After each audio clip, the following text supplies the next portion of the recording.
Hi, everybody. My name is Linda Abraham. I've been an MBA admissions consultant for 25 years, and I'm going to be presenting Get Accepted to Stanford Graduate School of Admissions. A little bit more about me. I've been an innovator in MBA admissions consulting since launching Accepted in 1996. Accepted was one of the first MBA admissions consultants. Actually, I launched it in 94. It was on the web since 1996. It was one of the first MBA admissions consultancies on the web way back then. And it was one of the first to host online admissions chats, and later one of the first consultancies to present webinars like this one. It is also a co-founder of AGEC and was one of the first to have an admissions-focused podcast, which is now one of the longest-running admissions podcasts around. I'm looking forward to sharing my 25 years of admissions consulting experience, especially my experience with Stanford GSB, with you today. Before we begin, however, I want to mention a few to-dos that will help you maximize your time here and one that will help us improve these webinars. So first, if you've not yet downloaded your webinar worksheet, take a second to do so. My personal recommendation, you can find it in the handout section of your control panel. My personal recommendation is that you actually download it and print it out and use it to take notes. Number two, I'm going to ask several questions during the presentation and ask you to raise your hand in response. You can do so by clicking on the hand icon, two icons underneath the horizontal orange arrow on your control panel. And number three, we're going to use the question window for both your questions and your answers. If you have a question at any point during the webinar, just pose it in the question window. If you have an answer, then to a question that I pose, again, pose it in the question window. So we're going to use it in both ways. Now, you can win. We're going to have a contest towards the end of the webinar based solely on content presented during the webinar, so stay tuned. And when you leave, you're going to receive a brief survey. Please fill it out. We value your feedback. If you're planning to apply not only to Stanford, but also to Wharton, you may be interested in the next MBA webinar that we have scheduled, which is Get Accepted to Wharton, and I will present that on July 30th. Like this one, it's free. The webinar is free, but the content is priceless. The landing page for this, I think, Rachel, you can post that now, or I have it right here. I can post it.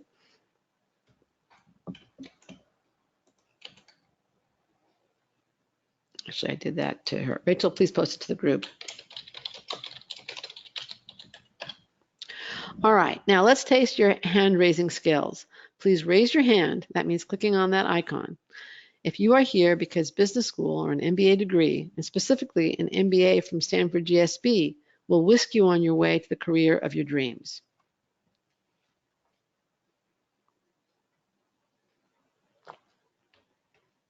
And please raise your hand, click on that hand icon if Stanford GSB will whisk you on your way to the career of your dreams. Okay, well, most of you are here for the right reasons and figured out how to click on that hand icon, so thank you very much for that. Now, last housekeeping item and the participants' favorite. I'm going to tell you how to beat our upcoming price increase. Buy before August 1st. That's right. Accepted's raising its prices on August 1st. If you purchase by July 31st, you can save money and get the benefit of experienced, outstanding one-on-one MBA consulting and your own personal MBA admissions mentor. Before we start and really dive into the nitty-gritty, I would like to ask you where you are located. City and state if you're in the United States, city and country if you're outside the United States.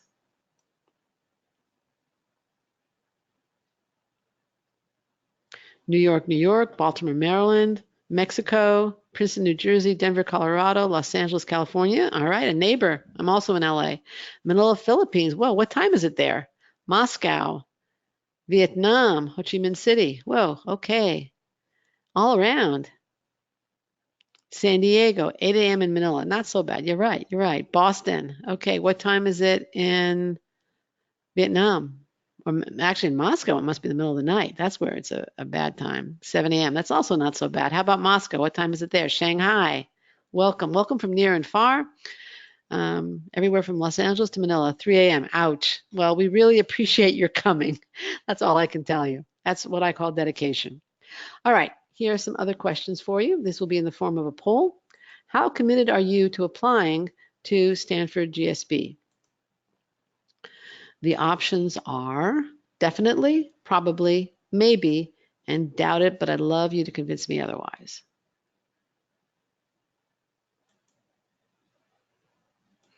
Okay, again, the options are definitely, probably, maybe, and doubt it, but I'd love you to convince me otherwise. We're at 72% having voted. Can we get it up to 80%?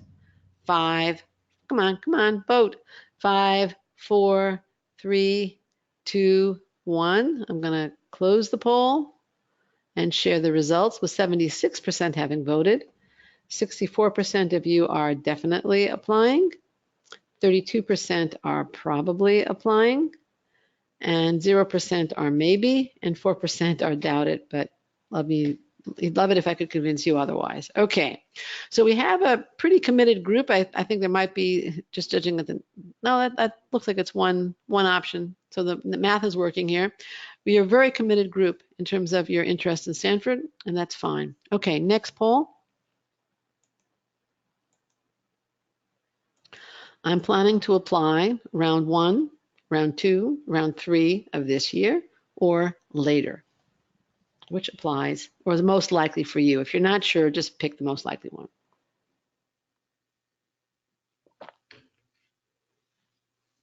Again, round 1, round 2, round 3 of this year, or later. In other words, next year or the year after.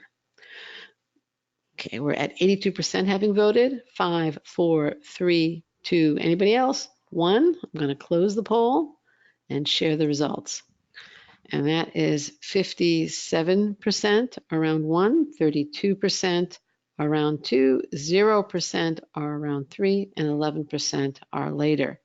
So we have a little bit more round 2 and later than in the morning session, and also a little bit less committed to Stanford than was the morning session. But it's fine either way. It's fine either way.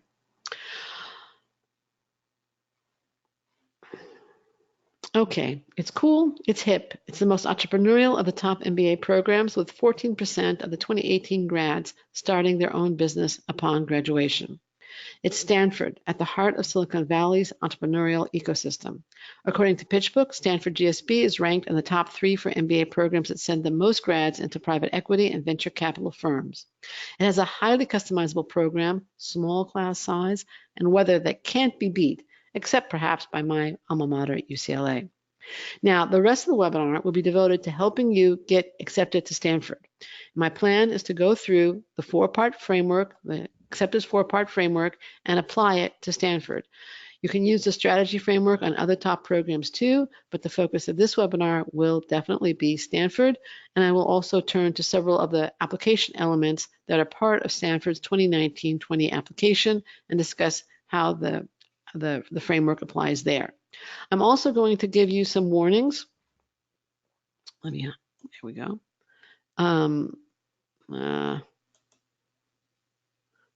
Okay, I'm also going to give you some warnings along the way, starting right now. A dab of makeup is not going to get you into Stanford. Waving magic wands won't work either, because you can't fool the Stanford admissions staff with cosmetics or magic. You need to submit a substantive application. And by substance, I mean competitive qualifications and an effective presentation of those qualifications. In other words, you need to demonstrate fit. Your overriding aim is to show that you belong at Stanford. Now, let's dive into the nitty-gritty. Before I tell you how I think you should show that you belong at Stanford, in the question window, please, how do you intend to show that you belong at Stanford GSB?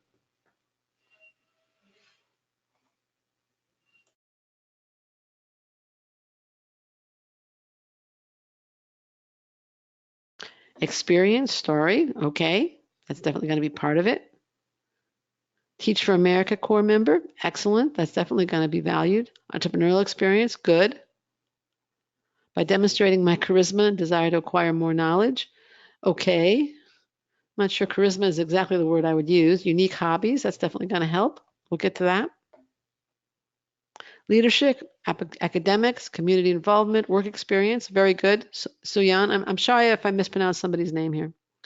Values and experience. Good, Wesley. Show what I can bring to Stanford differently through experience and what my plans are afterwards that I want Stanford to help me achieve. Very good. Very good, Maria. Narrative coming from Asia and the tech ecosystem, working on blockchain to promote financial inclusion in a country where less than 30% are banked. That could be very interesting. Adaptability in different environments. That could definitely be part of it. Authenticity, very good. Experience, drive to succeed, and desire to be there to learn. That's part of it. Now, on some level, I'm going to spend the next 40 minutes or so telling you what I think you should do. And I've given you a little box and asked you to explain. You've all hit on elements that should be part of your application. My main goal for today is to convince you that your application has to have every single part of the framework I'm going to outline. Not one, not two, not three, but all four of them. So let's get into it. The first part of the framework is basic. Demonstrate you can do the work and excel. Show them that you excel academically. It's that simple. It's easy to say, it's hard to do. The easiest way to do so is through your undergraduate transcript and test scores. And you want to be at or above, ideally, the averages for accepted students for both your grades and test scores. If not, how can you convince Stanford to accept you with, for example, below average grades? Well, realize that the average GPA for admitted students on the US 4.0 scale is a 3.73 for the class that entered in 2018. That implies that some people were admitted with grade averages below a 3.73. Okay, but the farther away you are below the average, and if both your grades and test scores are below average, the less likely it is that you can effectively demonstrate that you can excel academically. Now, if you are concerned about your undergraduate GPA, please see 5 A's for your low GPA. Some of you may be wondering, well, when should I get concerned? I would say if your GPA is much below a 3.5, maybe even a 3.6, depending upon your GMAT and other elements in your application, you should start thinking about it and attempting to deal with it. A high test score can mitigate. Stanford's overall average GMAT for the class that entered in 2018 is a 732. That's down from 737 for the class that entered in 2017. At the time, it was the highest average GMAT of any US MBA program ranked by US News. Currently, Columbia actually has that distinction with a 736. The average GRE, as you'll see there, is a 165 for verbal, a 164 for quant. Now, interestingly, the average GMAT, as I mentioned, went down by 5 points from 2017 to 2018. But considering that it had been going up steadily, I think the decline reflects a change in emphasis at Stanford, and we're going to talk about that a little bit more. There were minor changes on the GRE score, but nothing too significant. If you are close to the bottom number in the ranges here, I would strongly encourage you to consider a retake unless you really think you have some outstanding elements to your profile or you don't think you can raise the score. If you're not sure whether to retake or not, please see either of these two resources. We're going to be sending out the URLs later. The blog post is a short video, as you can tell from the URL. The reports.accept.com URL is a full video going over who should retake the GMAT. I give you some principles that should guide you in making that decision. But in terms of the first part of the framework, showing that you can excel academically, somehow, some way, you need to show that you can do the work effectively and not struggle with either basic math or communications. Part 2 of the framework, have a clear, realistic idea why you want an MBA from Stanford GSB and how you intend to use it. Now, what is a goal? Forget about a clear goal for Stanford GSB. They're going to ask you for the desired industry in which you want to work and the desired job function. And then they're going to ask up here, this is all in the work professional experience section of its application. They're going to ask you, please write a sentence or two about what you aspire to do after graduating from Stanford GSB. Now, aspirations are usually a little bit more aspirational, more dreamlike. They're more of a stretch than your immediate post-MBA goal. They're not giving a lot of room for that. I do want to point out that I attended a information session at Stanford GSB a few years ago, and the admissions officer who led that session said that Stanford really wants you to achieve insane levels of greatness and to never settle. So again, be a little bit aspirational here, as long as it's authentic. Okay, don't feel like you have to limit yourself. The answer in the text box should relate to and be somewhat different from, I believe, the drop down. You can talk longer term in that box, and you may have to do more with what you hope to accomplish or contribute than what you want to do immediately upon earning your MBA. Again, there's a distinction: what you want to actually do, what you hope to accomplish a little bit longer term. Now, let me ask you, and if you could reply in the question window, why are goals important to Stanford GSB and other top MBA programs?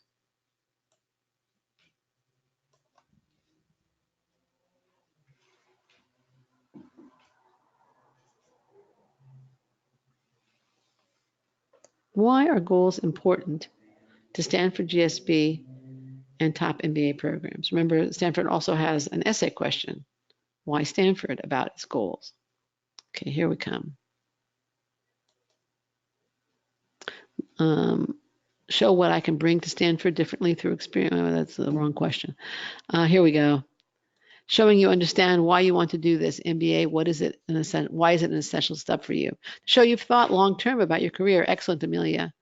They show that you are a purpose-driven, focused candidate. True. People with high goals, better career directory, good for school brand, name, alumni. That's true. They want to build a network that adds value. People who accomplish goals that are different and add value to society make more sought-after network. That's also true. Perhaps because they want to see your potential and how you can leverage the resources provided. Excellent. That's right. You're on a roll. Schools want to know that you're serious about your application and your career. That's also true. I think the big reason is they want to know that they can help you succeed. That's the biggest reason. If you have a goal that they can't help you achieve, then they probably don't want you as a candidate. And again, they want insane levels of greatness. They want audacious goals, but they want them to be goals that Stanford can help you reach for. So just keep that in mind. And they also want to know that you're applying thoughtfully and not just, let's say, delaying adulthood or taking a vacation from the world of work. They want to know that they can help you succeed, and you need to know where you're going for them to know if they can help you succeed. Admissions should be able to connect the dots between where you've been and what you want to do via Stanford's program, career strengths, and extracurricular opportunities. And they need to see that you know also how to connect the dots. Now, show that you have, that's the first element of the framework is show you can excel academically. Second element in the framework is show that you have goals Stanford can help you achieve. The third part is show that you have what Stanford seeks. Now, Stanford's motto is change lives, change organizations, change the world. As an applicant, if that's what's driving Stanford, if that's the essence of its identity, as an applicant, it implies that you need to show you are a change agent. You can't just claim that. You have to show that you've been a change agent. And furthermore, you have to show, are you open to change in your own life? And this is a critical point in taking advantage of what Stanford considers to be a transformational experience. You have to be willing to be transformed. Indeed, I would say that we've worked with successful Stanford applicants every year, for probably over 20 years, okay? And the defining characteristic of a Stanford student, a successful Stanford applicant, is willingness to take initiative when they see a need, willingness to solve a problem and offer solutions. Again, initiative is, to me, the defining characteristic.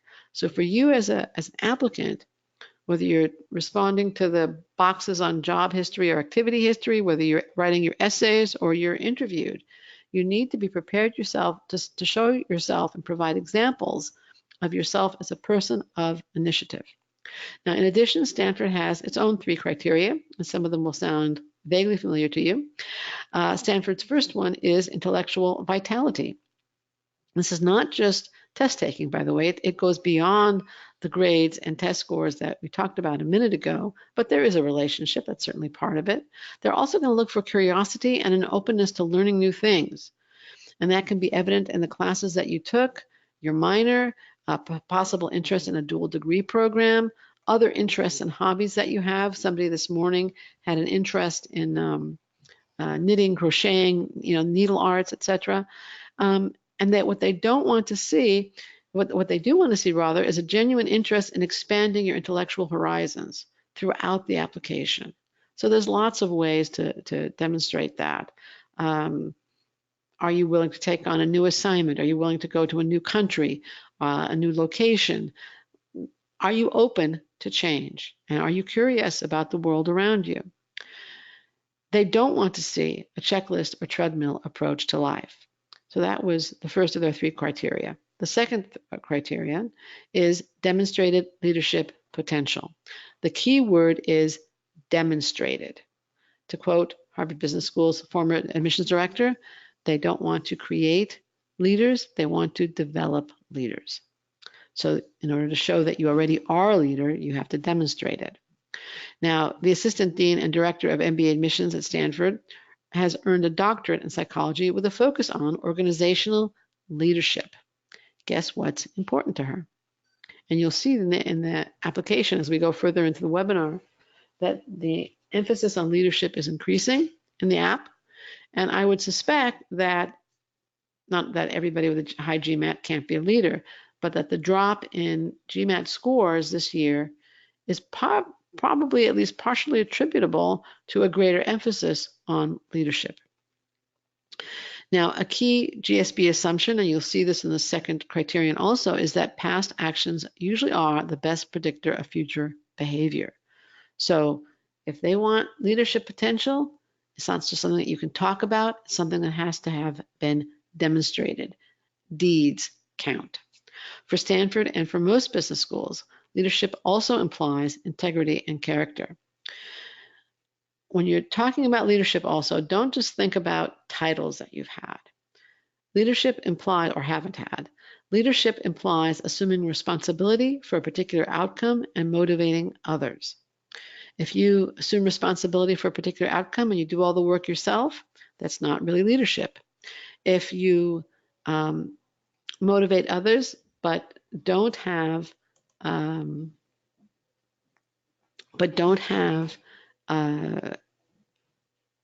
a responsibility, it's just kind of a fun thing to do, again, that's not really leadership. What you want is directed idealism, and that means behavior that reflects your ideals, that shows you assuming responsibility for causes that you care about or for communities that you care about, and motivating others in that community. Now, the third criterion is personal qualities and contributions. And that relates to your individual perspective and your ability to contribute uniquely to the class. Again, personal qualities and contributions. Now, Stanford has on its website, and has had for a long time, the following quote: what you make of an experience, well, the whole quote is, most Stanford MBA students have excelled by doing extraordinary things extraordinarily well. It's what you make of an experience that matters to us, not simply the experience itself. Now, I think that this third, personal qualities and contributions is probably the hardest of Stanford's criteria to understand and grasp. It's the most subjective by far of Stanford's criteria. I think what you need to be aware of is that superficiality and canned responses will hurt you and possibly kill your chances of acceptance. But individuality poses less of a risk than uniformity. Now, individuality is not being weird. It doesn't necessarily mean that you swam the English Channel or climbed Mount Everest. But it means that they want to see an individual in the application. And they have, in addition to the essays, there's also the more about you question. It's approximately 240 words. This was in the application last year and I believe the year before. And you can write here about something that you are not writing about elsewhere, that has nothing to do with goals or your profession or anything like that, but just Tell us about a time in the last 2 years when your background influenced your participation at work, so then it would be professional, or at school. But the key thing here is it'd be something you're not writing about elsewhere. They want to see you in an active role. Participation doesn't necessarily mean, it could be leadership, it could be more like teamwork, something recent in the last 2 years. And they want to see if you're acting on your beliefs and values. Okay, so so that's again relating to the personal contributions. And I also want to point out here that there's a big difference between mouthing platitudes about contributions or intellectual vitality or even change lives, change organizations, change the world, and actually showing that you share the values. The former is frankly, it's just trying to do some magic tricks or put on makeup. It doesn't change the substance, and makeup doesn't get rid of wrinkles, believe me. But examples in your essay, bullet points in your resume, the items in your job descriptions, all these the specifics will show whether you really do share those values, whether you meet the criteria or not. And information in the application boxes, letters of recommendation, and your responses to interview questions, if you're invited to interview, must also demonstrate those qualities. Now, what I'd like you to do right now, this is for yourself. So you either use your worksheet or take a piece of paper or open a computer file. Write down for yourself ways in which you think of experience where you have demonstrated the qualities that Stanford is looking for. And let's talk again, intellectual vitality, demonstrated leadership potential, and personal characteristics, or let's focus more on contribution. So you don't have to spit back the phrase at all, but you do have to know the person you see in the mirror and reflect that individual human being throughout the application. Hopefully, you'll be as happy with yourself as my granddaughter was with herself in the picture. Another warning, focus on rankings or Stanford GSB brand, kind of talking in generalities about Silicon Valley, Google, Nike, HP. That can really obscure this fit aspect of admissions, as well as causing you to focus on the wrong things. The result will be that you blend in, and you want to stand out in a positive way. You want to show that you have distinctive experience and perspective to contribute. Again, the focus on contribution. Stanford has lots of applicants, and it can be choosy. As you know, there's a 6% acceptance rate. And that leads to my last strategic point and the last element in acceptance framework. Demonstrate that you'll be able to contribute distinctively to class discussions and teamwork, the school's community, and ultimately make the school proud. So we discussed the need for individual perspective in relation to Stanford's third criteria. But I want to point out it's not just a matter of perspective. That's important. That's part of it. You also need a track record as a contributor, a person who makes a difference. You need to show that you've been a person of impact through your essays, your resume, your activity history, your interviews, and letters of recommendation. And this is closely related to Stanford's value as reflected in its motto. Change lives, change the world, change organizations, change the world. Show that you've made a difference in the past. So, how are you going to do that? Well, let's take a moment to look at work experience for a minute. Work experience, you're going to want to have quantitatively relevant work experience and qualitatively relevant work experience that will allow you to contribute to class and also to benefit from class. So I think the sweet spot for Stanford is around 3 to 6 years. Yes, they take people with less work experience, and yes, they take people with more work experience. But I think the sweet spot, as I said, is 3 to 6 years. More important than the quantity of work experience, however, is the quality of work experience. Have you made a difference on the job? Have you had above average progression, assumed greater responsibility than most people at your stage? That's what they're looking for in terms of work experience. And then there's community service.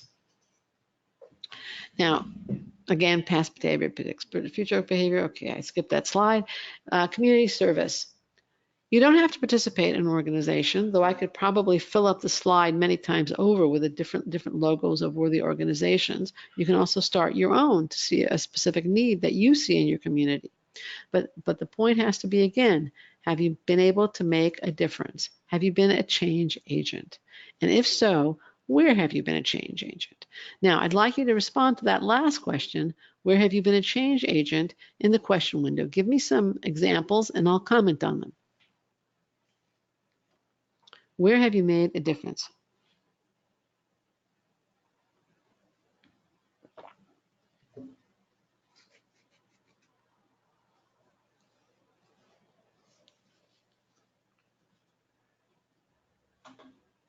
Building a social enterprise in Vietnam, addressing needs for safe drinking water. Excellent. How many people are having safe drinking water now as a result of your efforts? That might be something, again, very concrete to mention. Perhaps the budget of your enterprise. I have, for the past 4 years, helped people get new or first jobs by coaching on interviews and how to build resumes that stand out. Excellent. How many people have you helped? Assistant treasurer in a shelter home nonprofit and spearheaded a social enterprise venture. Also very good. I would then say again, how many people are housed in your shelter? What is the budget? How much money have you raised? I help out people to find themselves as an astrologist, which is my hobby. Okay, that's a little bit different. It's probably a little bit more controversial. I would say that again, how many people have you helped? Anybody else want to share? Okay, let's see. Raise over $100,000 a year in undergrad for breast cancer and education, interacting personally with fighters and survivors, coaching freshmen to guide them to succeed in undergrad and achieve career goals. Good, good, Shelby. That's excellent. I'm a founding member of my company's diversity and inclusion task force. I've been able to get policies changed around parental leave to get the possibility to be more inclusive for the sales team. Very good, Amelia. Again, I'd like to know how many people are on the diversity and inclusion task force, how many have benefited from the new parental leave policy. Be good. As a new COO of my firm's ERG, I've been able to connect the group with external resources to garner 30% increase in participation. Okay, good. Board member and previous president for a nonprofit that served approximately 50 minority individuals and launching new businesses. Great. How many of them have survived? Any revenue numbers that you could share would be really interesting. Helped refugee students get college funding and got more youth involved in supporting refugee needs at local university. Again, how much funding did you help them? How many students have you helped? Do you see what I'm trying to say? Quantify your impact if at all possible. Okay, here. Improve the knowledge of 300 mechanics in Nigeria through a comprehensive training program where skilled mechanics are lacking. Good, we got the number of people there. That is definitely very good. Most of them get jobs. Were they unemployed previously? Again, I'm trying to get you to focus on quantifying the impact and thinking not just about what you did, but what did it imply for others as well as yourself? What did you learn from it? Now, I've been focusing more on the implications for others, but do you see where I'm going here? Raise your hand if you see what I'm trying to convey. I'll move on.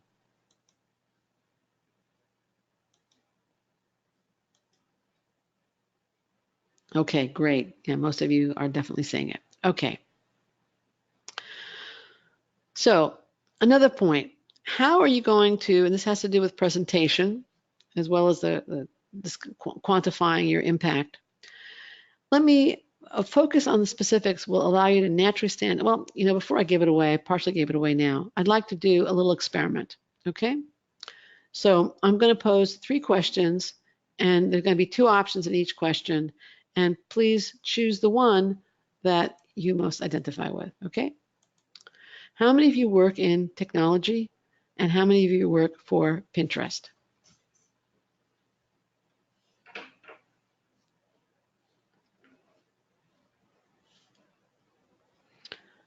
Okay. 5, 4, 3, 2, 1. Of the 40% who, well, now it's 47%, so it went up. Okay. The 47% who work in technology, 85% work in technology, and 10% work for Pinterest. I would assume that most people working for Pinterest work in technology, but I guess some of you could be working in another capacity. That's fine, and that's 49% having voted. All right, just keep that in mind. Actually, let me close the poll, share the poll. There you'll see the results. Okay, just keep that in mind. And let's go to the next one. How many of you have traveled outside your home country? And how many of you have trekked in New Zealand?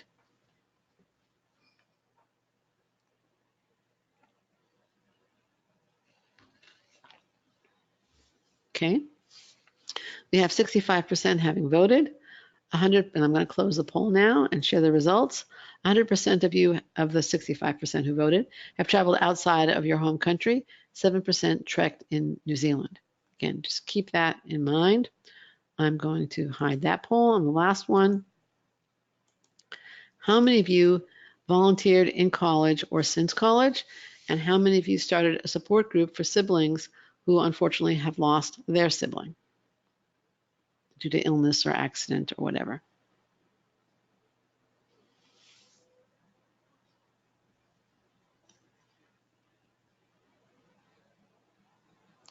All right, with 60% having voted, 96% have volunteered in college or since, and 4% have started a support group. So I guess it's really 100% have volunteered.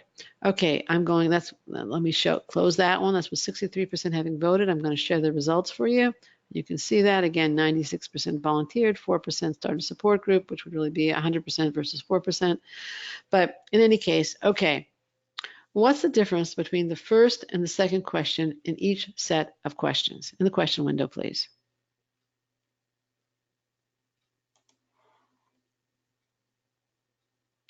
Specific examples. I was much more specific with the second one. More specific and therefore more unique. Exactly, Amelia. Same, Tiju. Second is more specific and stands out. Exactly. Exactly, Maria. Second option is specific. And when you are specific, you are going to automatically and very naturally stand out. You're going to distinguish yourself. So do you see how specifics differentiate? Automatically. Nothing really changed. The people who worked at Pinterest could have said they worked in technology. The people who started the support group could have said they volunteered. But when you write or speak in generalities, you all blend in because you're doing similar things in a general way. But when you talk in specifics, you individuate and you become unique individuals. So, are you an engineer or a biomedical engineer? Are you a consultant or an environmental consultant? Did you volunteer or did you found a new organization to address a specific need in your community, however you define your community? Now, why is distinctive contribution important? Well, first of all, it's important because it's one of Stanford's stated criteria. But there's another reason, and this applies at other programs. It's stated criteria at some other programs also, but we're not going to go there now. Derek Bolton, former Assistant Dean and Director of MBA Admissions at the Stanford Graduate School of Business. In a GMAC article that he wrote several years ago, I think he summarized this really, really well, which is why I keep quoting it.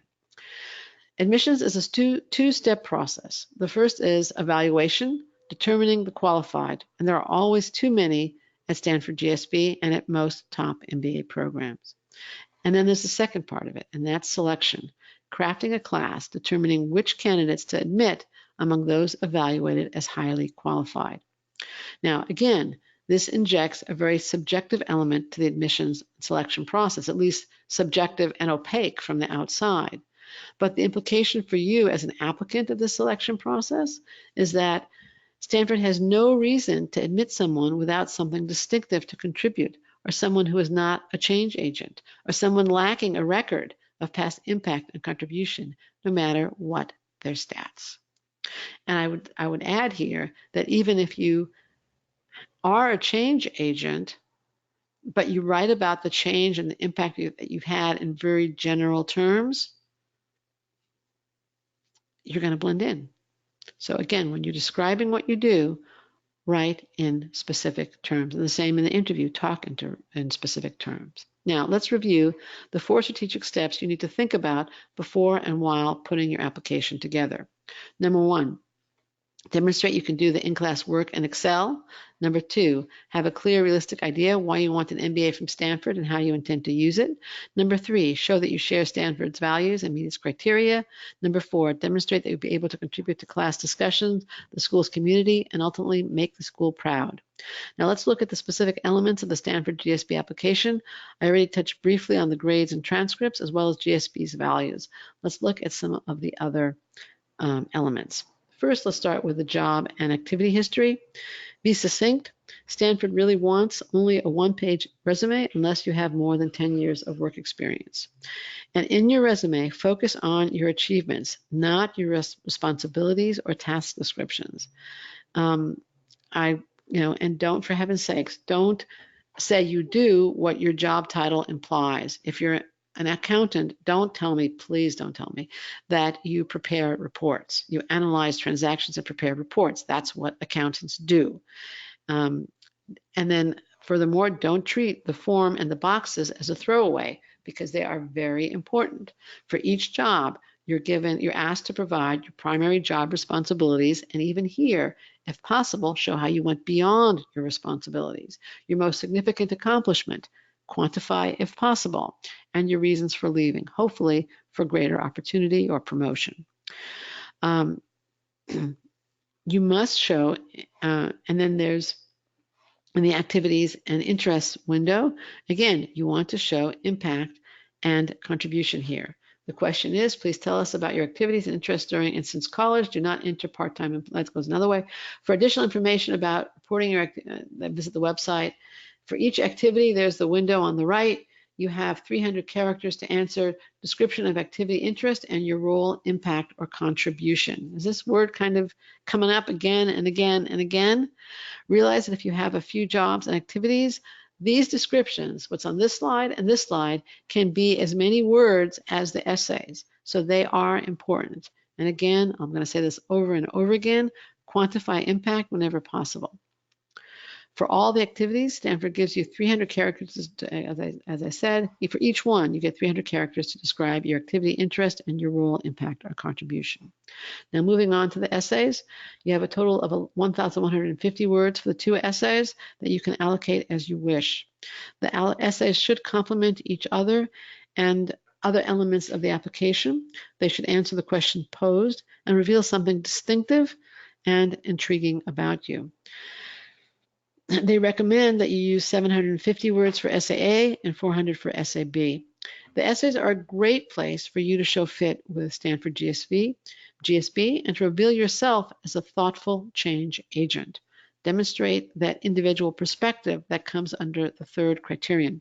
Again, that's what they're looking for.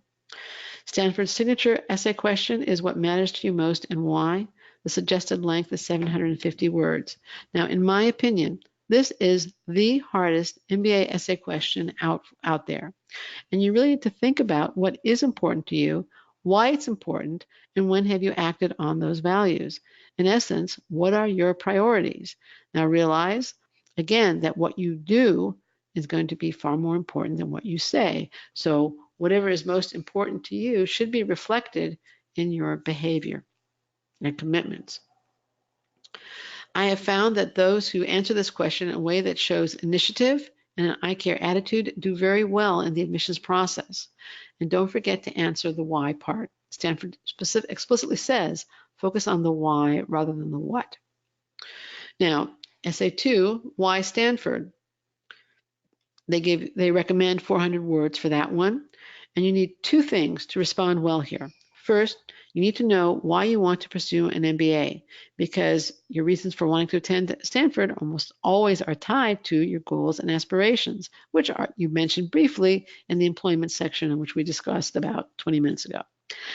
You're going to want to define your short-term goal clearly and simply in terms of function plus industry. Your longer-term goals or aspirations, if motivating, may be something that you include here also. It's fine. And it should be done in terms not so much of what you want to do, but again, what you hope to accomplish and how you hope to change lives, change organizations, and change the world without using that motto. If it isn't obvious why an MBA will help you advance towards your goals, then just explain your reasons. You don't have to give up the goal, but how an MBA will help you achieve it. I think the astrologer might have a little bit of difficulty with that one. Now, Stanford's program, how you take advantage of its tailored curriculum, diverse teaching methods to advance towards your goal. There are many specific programs and opportunities at Stanford. There's a design school. There are obviously all kinds of entrepreneurial opportunities.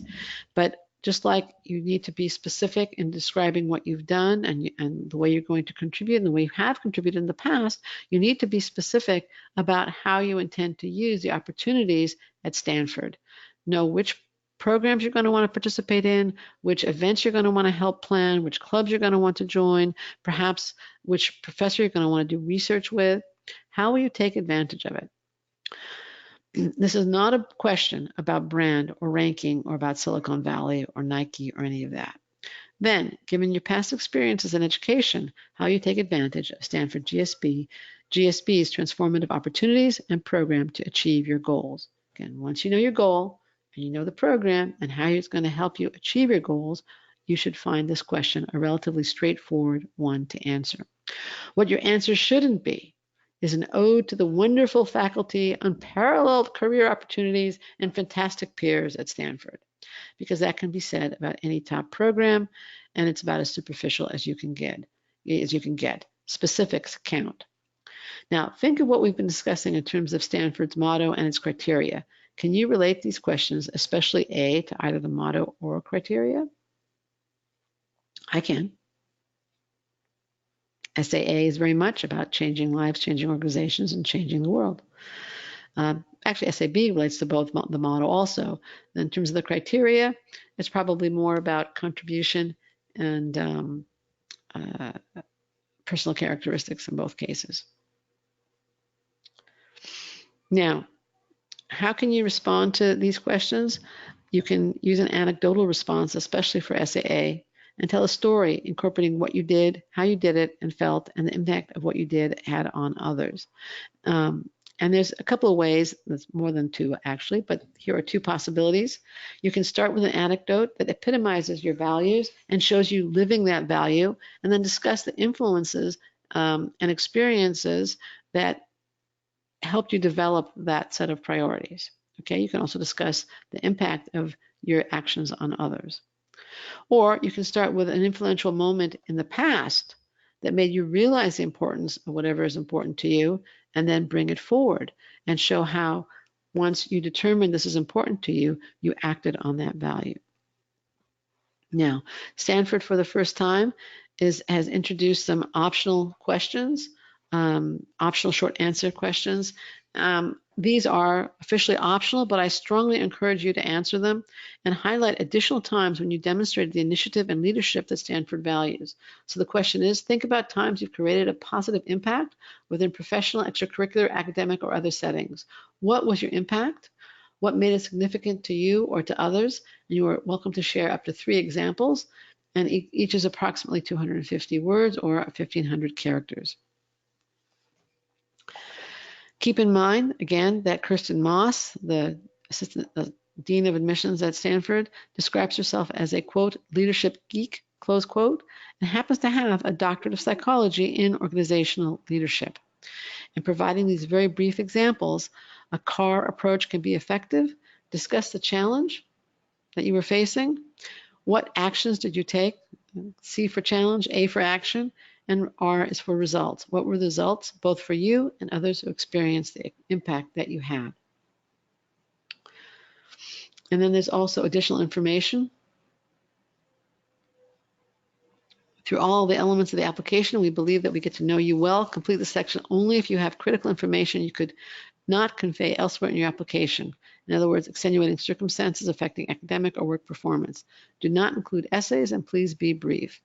So this essay asks for extenuating circumstances that affected your academic or work performance. If there was a gap in your resume, if you had a dip in grades, this is the place to address it succinctly. No lengthy mea culpas, just the facts, ma'am, nothing but the facts. And if you have good grades and you don't have a gap in your work experience, don't answer the question. Let's move on to recommenders. Stanford wants two recommendations and has two requirements. It prefers that one reference be from your current direct supervisor or the next best alternative if you're not comfortable asking your direct supervisor.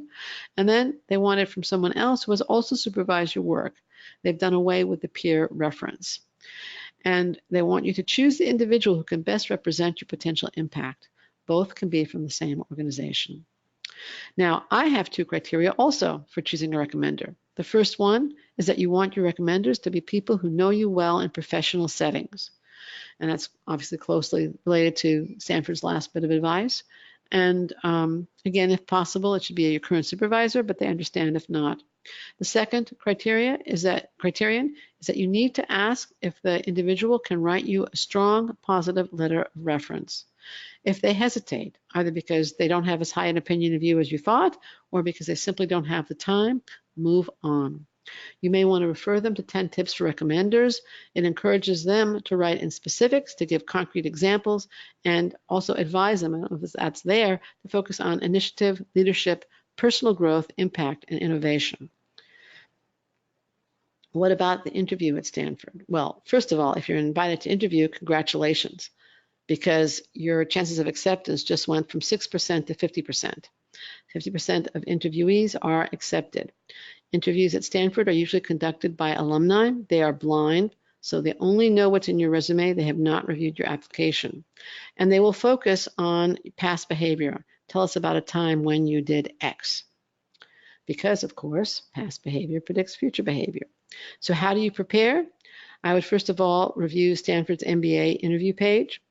I would review your own application very well, since you can draw on it in a way that you can't if the interviewer has reviewed your application.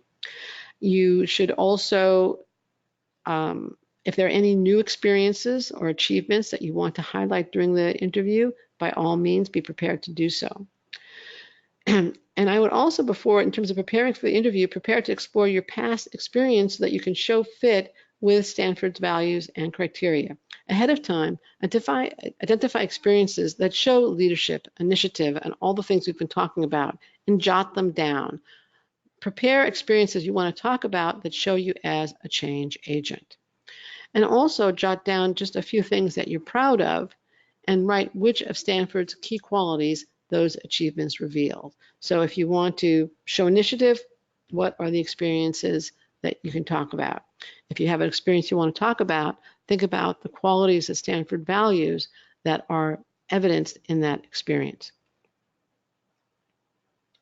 Also prepare questions to ask about Stanford and about the alumnus' experience both at Stanford and as an alum, because part of the interview is about letting you get to know a little about GSB. Now let's go back to your goal in submitting an application to Stanford. I'd like to go through the 4 key strategy, or the 4 parts of the framework. The first one is evidence that you can do the work. And then 2, having a goal that requires a Stanford MBA. 3, show that you meet Stanford's criteria and share its values. And 4, demonstrate that you'll be able to contribute distinctively to class discussions and teamwork, the school's community, and ultimately make the school proud to have you as a member of its community and later alum. Now, I'd like to have a little contest here.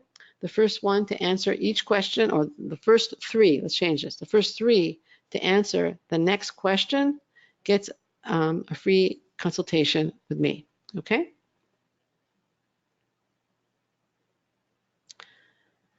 What is Stanford's motto? In the question window.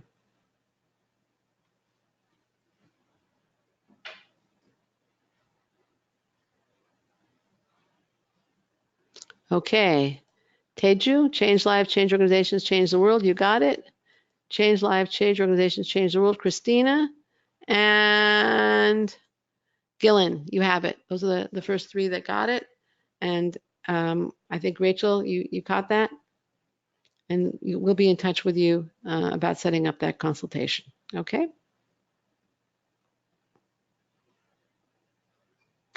Final word of advice. Almost final. I'm not really done yet. The admissions committee members are sharp, intelligent professionals. Don't try to craft, fake, or cover up. that dab of makeup won't do it. The best presentation of you is an authentic reflection of your achievements and dreams, keeping in mind the four-part framework that will persuade Stanford to want you. You're welcome. Now, can you please share with me what was the most valuable concept, idea, or piece of advice you heard so far in today's webinar? In the question window, please.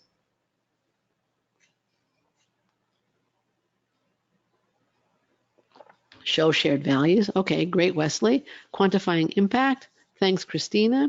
How important it is to quantify things. Wonderful, Amelia. Be specific. Thank you, Maria. Showing initiative. Good, Alavi. We should do the optional essay. Good. Better to be an individual than fit in. Good. Be extremely specific in my examples. Good. What they're looking for in each section. Which values, characteristics to show.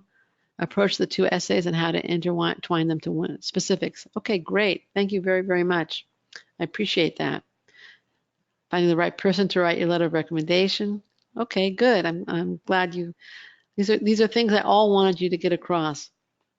And can you raise your hand if you now understand that all four elements of the framework that I discussed are important to a successful MBA application at Stanford? You seem a little skeptical on that part. Okay, well, we'll go on. Okay, that was my main goal. All right, some more. All right, now we're getting up there. Okay, great. Thank you. If I succeeded in convincing you of that point, I've achieved my goal for this webinar. If not, I hope you've taken something else away that's valuable. But it really is all four parts of this four-part framework that you need in your application. Not just one, not just 3 out of the 4, because to get accepted to Stanford GSB, you need to show that you both belong at Stanford, that's part 1 through 3 of the framework, and stand out in the applicant pool, and that was really part 4. What you need now, however, is you need more than a framework. You need more than a skeleton. You need muscles and meat on that skeleton. You need drywall on the framework, if you will.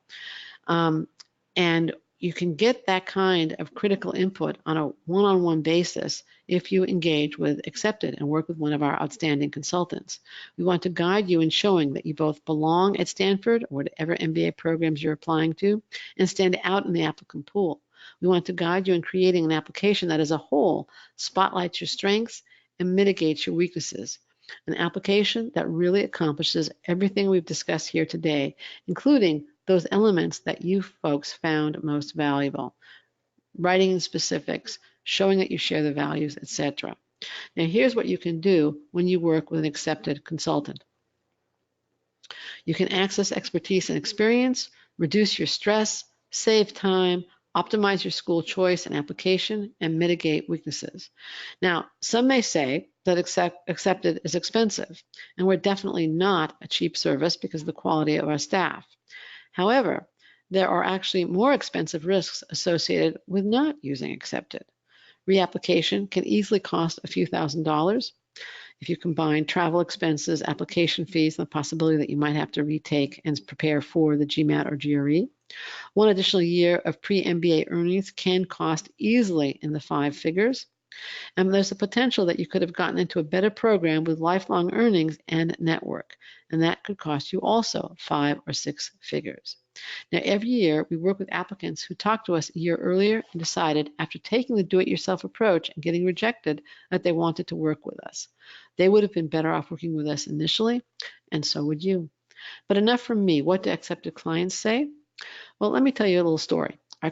This client had below average for Stanford stats and other challenges. Natalie Greenblatt Epstein, who's actually here and will be joining me momentarily, is an Accepted consultant and former admissions director at 3 top programs. She worked with this client very closely. And what did he have to say about the experience? I'm really excited to be going to Stanford. You probably hear this a lot. Natalie was really helpful. In all the interviews I had, there wasn't a single question that I wasn't ready for. I owe a large part of my success to her. or this feedback from a different client who worked with a different consultant. I'm in at Stanford GSB. Thank you for your pivotal support. I really believe that you made a significant impact on my application and acceptance. Different people, different challenges, same result at Stanford. Now, I can't say that all our clients are accepted to Stanford, but we'd sure like to help make that significant impact and guide you to acceptance.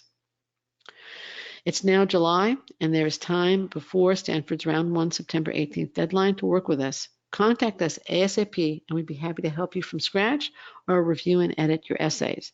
Our goal, again, is to guide you so that you present all 4 parts of this critical framework. And yes, write in specifics. Have the right person to writing your letters of recommendations. Show the impact that Stanford is looking for, the contribution, and show that you are a change agent. And also show that you are a standout in the applicant pool. That's what we did for the clients you just heard from. And if you purchase by July 31st, you'll also purchase at this year's rates because we're having a price increase. I said last year's rates. We're having a price increase on August 1. Now, I'd like to introduce Natalie Greenblatt Epstein. I'm muting you, Natalie. Natalie is the former admissions dean director at 3 Top Business School, who's had many happy clients accepted to Stanford GSB since joining accepted, I think it's 10 years now, isn't it? 11, Linda. 11. Whoa. Time flies when you're having fun. It does, doesn't it? Yes, Hi, it everyone. Does. Okay, let's look at some of these questions. I love this question. When should we reach out to a consultant? At what point in the application process? Now. Right, Natalie, right? Yeah, now, yeah. You can't wait too much longer. If you're planning to apply for round 1, you know, you can wait a few more weeks if you're planning to apply for round 2. Right.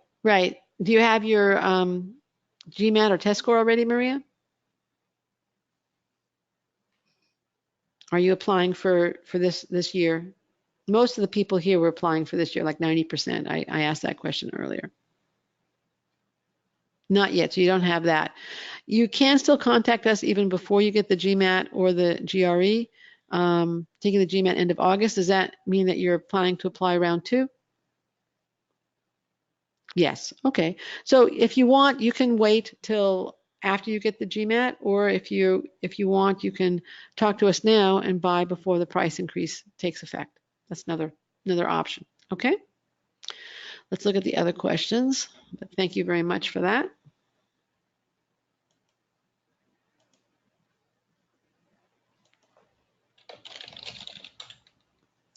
Let's see. What percentage of accepted clients are admitted to top 10 MBA programs?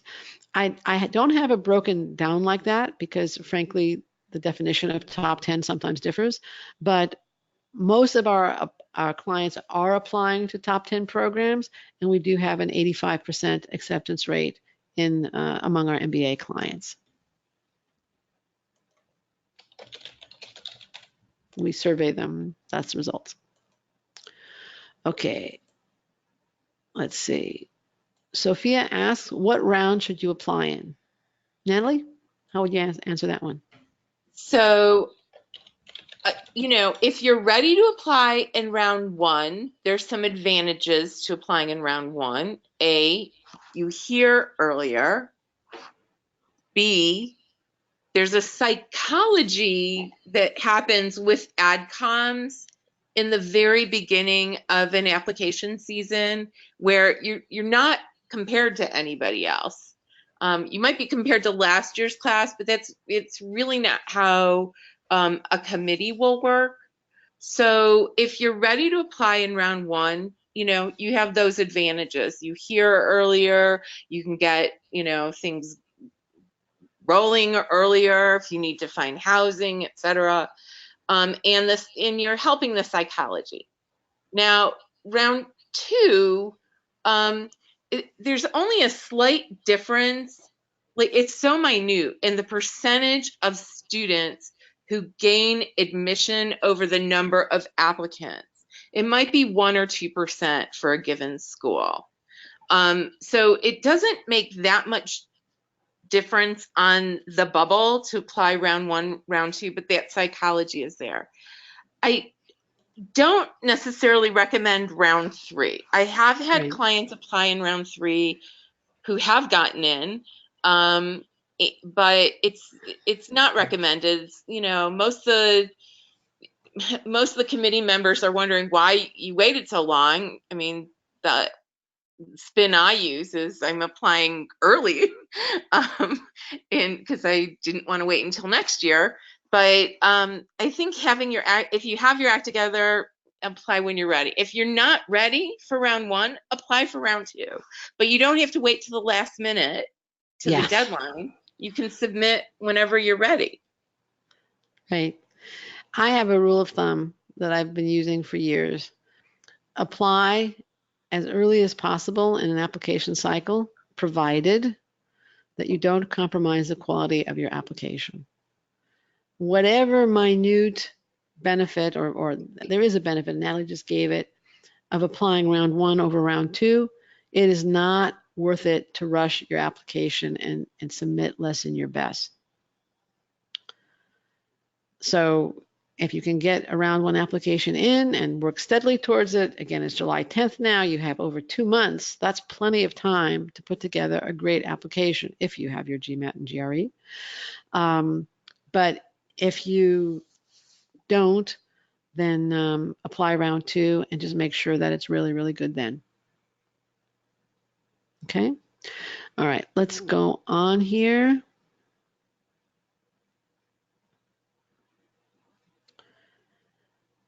Now, Jane is asking about Stanford MSX. Rachel, can you please send her the link to our Stanford MSX tip post and also to the podcast I had with the director of Stanford MSX?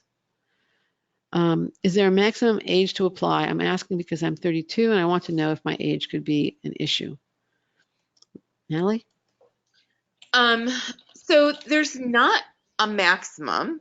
There's a sweet spot, but the quantity isn't as important as the quality of your experience. And as long as you've shown progression and impact, and you're going to make a difference in that class, there shouldn't be any issues at age 32. I do tend to worry about people that are 40 and are applying for a full-time program because their peer group is typically in their late 20s. So, and we try to steer those individuals to the MSX program because that program does take an older applicant. So, but at age 32, it's really not going to make that big of a difference. As long as you can show progression and impact, you should be fine. And we've seen older applicants get into. Yeah. Yeah. 32 is not an issue. I think you do have to perhaps be a little bit clearer in your reasoning for wanting the MBA, but everybody has to be clear in the reasoning for wanting an MBA. Okay, let's see. We have some more questions here. What are your thoughts on career changers? Love career changers. Go ahead, Natalie. Most candidates applying to business school are career changers. So I don't know if you change careers, if you're saying you've changed careers before you're applying to school, so you have 2 careers prior to school. That happens too. But most candidates are coming to business school to change careers. Okay, he's clarifying. He means that he changed careers prior to applying. He's clarifying. So, okay. Yeah, so I mean, as long as you have a good rationale, I mean, there's a way to spin this in terms of adding on to your toolkit by gaining more experience in different kinds of careers. I worked with a client a few years ago who had kind of this job hoppy career changing pattern to her resume, and we just talked about it as creating her own leadership development program. And it, it was because she did learn a lot at with each role. It doesn't look great, when you see all those changes, but if it's from one career to another, as long as you have the rationale and you can talk about it in terms of a growth experience, I I would welcome it. Yeah. Okay. So let's see, we have another question here. What if the applicant doesn't have really strong extracurricular experience, community service, etc.? Will it be a disadvantage, or can he, she make up for it with professional achievement? Natalie, what do you So think about that one? my own personal opinion is for a school like Stanford, you need to be incredibly well-rounded. They have more than enough qualified candidates based on academics and work experience, that those little touches in terms of having impact in other avenues of your life outside of work, make a huge difference. They have, they can pick and choose because they're Stanford. Right, So I think it's going to be a real disadvantage for a school like Stanford. right. You can start doing something. I also think that I think the tradition of community service and volunteering is very strong in the United States. I think in some other parts of the world it's not as strong. So Stanford may make some allowances for people from other parts of the world. On the other hand, if you come from a part of the world where the tradition of volunteering and community service is not as strong, and you do initiate something or you do take on responsibility for something, that's going to make you stand out even more. So you may want to postpone your application and do something this year. It's another option. Or I mean, choose a, it's part of the motto, right? yeah, Change right. lives. Change You're not organizations, change change the world. organizations is the work, right? But it Right, could also be the community. But really changing lives. I mean, they're a very socially conscious school, and it's been part of their DNA for a really long time, since way back when right, I got my MBA. They had that DNA. Um, so I think it might be disadvantageous just at a school like Stanford. right. May not be a problem at other schools, but for Stanford, I do think it's part of their DNA. Okay. Should we avoid sounding too negative about the change we want to make when we write about our goals? For example, putting out the problems with lack of diversity or sexism in industries like tech or finance. No, I think one of the things that has been really successful with my clients is when they educate the admissions committee. So it's not that they're not educated about what's going on in terms of sexism in tech, for example. They know that, Yes, but letting them know like what the specific problems are, painting that picture, and then demonstrating what you intend to do, how you plan to be a mover and shaker for the industry, and why that's the right thing. I mean, I think with Stanford in particular, they're really future seeking. So they want to know that you can see beyond the horizon, and they expect to be surprised and delighted by what you might have in store. Your Linda mentioned your aspirations. They should be big for Stanford. Realistic but big. But you need right. to educate them on what's going on. I have to say, from my standpoint, when I was an admissions director and dean, I loved being educated about industries that I didn't know about, or roles that I didn't know about, or what the future may hold. I would always say, "Oh my gosh, that is so interesting. I want to learn more about this candidate." And then I'd bring them in for an interview. I want to learn more. So if you can educate, they'll want to learn more. Okay, great. Thank you. I would say we also have a question here from Christina.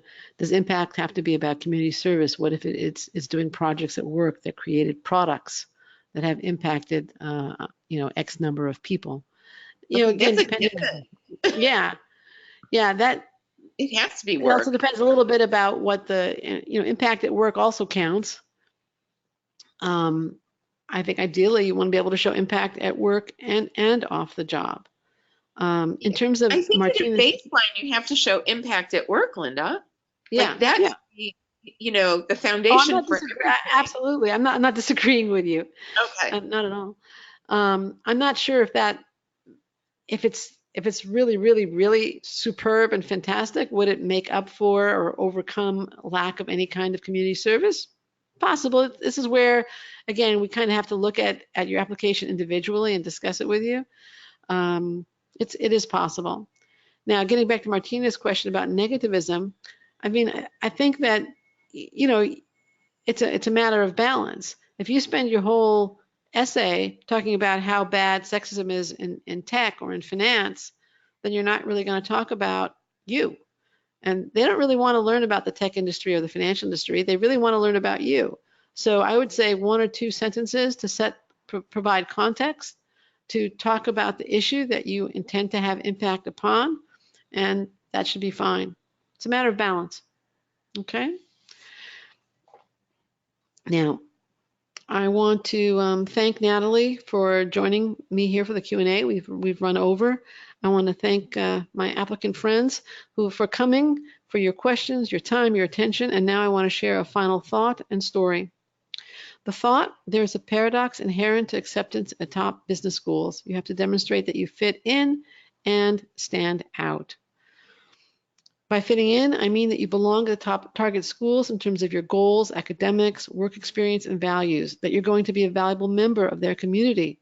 And standing out, you need to stand out in a highly qualified, highly qualified, intensely competitive applicant pool. You need to show that you're going to contribute in a distinctive way and add a special something to the class, and ultimately make the admissions committee member proud that he or she voted to admit you. Now, the 4 elements in the framework provide you with a structure. Let us help you with implementing that structure, putting meat on the skeleton, building the rest of the house, if you will. Let me tell you just about one more client whose investment and accepted paid off in spades.